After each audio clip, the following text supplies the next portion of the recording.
Merci Madame la Présidente. Monsieur le Ministre, moi je voudrais dire que ces débats qui se prolongent ici en Commission du Développement Durable et qui alimentent une tension supposée entre le modèle agricole français et l'environnement, qui est le bien commun de tous, à mon avis, sont dévastateurs pour l'image qu'on véhicule de la perception politique de l'agriculture française.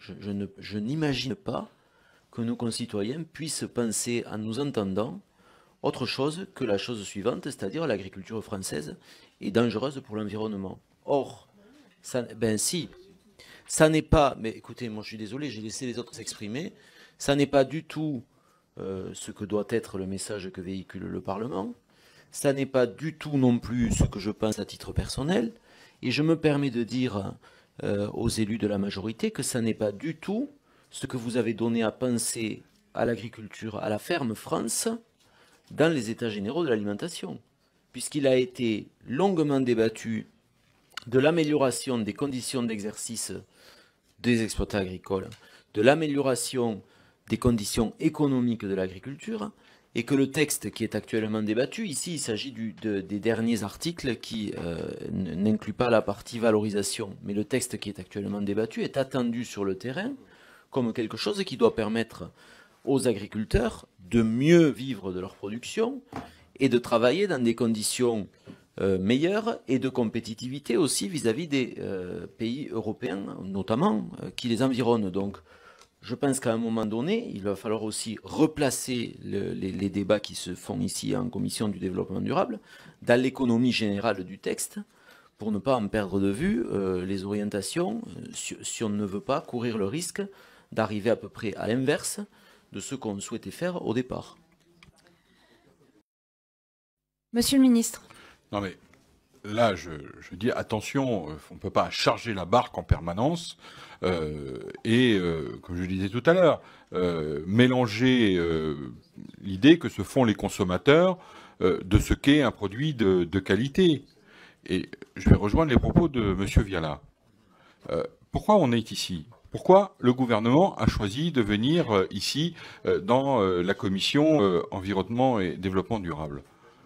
Pour la bonne et simple raison, c'est que nous souhaitons faire en sorte que on arrête d'opposer l'agriculture et l'environnement et que l'on sorte de ces débats stériles qui font que une partie de nos concitoyens aimeraient à penser que l'agriculture est dangereuse pour l'environnement, alors que le travail que nous menons aujourd'hui, c'est de faire en sorte que l'agriculture, demain, elle préserve notre environnement, elle préserve le capital collectif qui est le nôtre, et préserve le capital individuel, c'est-à-dire les droits du citoyen à être en bonne santé et à manger des produits bons, sains et durables.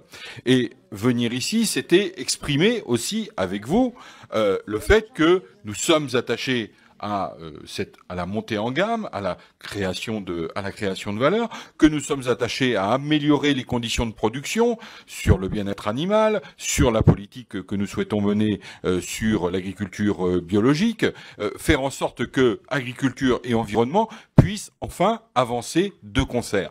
Et donc, je reconnais que aujourd'hui nous parvenons à réaliser cet exercice, et plus les débats avancent, plus je me dis que j'ai bien fait de venir le faire, et que peut-être que les prédécesseurs auraient dû faire ce travail aussi, parce que je crois que c'est aussi une façon de rapprocher l'agriculture et l'environnement qu'on a trop souvent voulu opposer. Mais là, attention, à force de rajouter ou de vouloir surtransposer un certain nombre de choses, de vouloir complexifier les données, on risque de tromper au final, ou d'induire en erreur les consommateurs sur qui doivent faire aujourd'hui des choix dans leur alimentation, faire des choix de modèles de production dans leurs achats. Et donc attention de ne pas complexifier non plus la barque. Nous avons, je voudrais quand même rappeler ce que le président de la République a porté pendant sa campagne électorale et depuis qu'il est en responsabilité,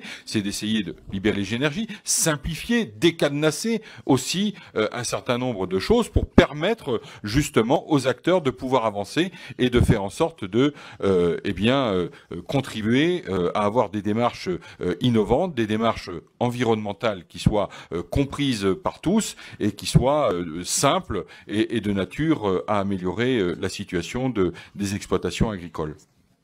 Merci. Merci Madame la Présidente. Je n'ai pas du tout prétendu ni donner des leçons, ni j'ai émis un point de vue et je l'ai argumenté. Et simplement ce que je voudrais ajouter, c'est que ma remarque, elle porte sur la forme. C'est-à-dire qu'à mon avis, personne ne conteste le fait qu'il faille valoriser les qualités, qu'elles soient d'ailleurs environnementales ou autres, des produits. Je ne pense pas que ça passe nécessairement par la loi. Il existe aujourd'hui des démarches de valorisation qui sont portées par les filières, qui sont portées par les producteurs. Il y a des outils existants pour mettre en avant les qualités différenciantes des produits. Il n'est pas nécessaire de mettre l'accent sur un aspect particulier, comme c'est fait actuellement dans les débats qui se tiennent ici, par la loi. Ça me paraît superfétatoire.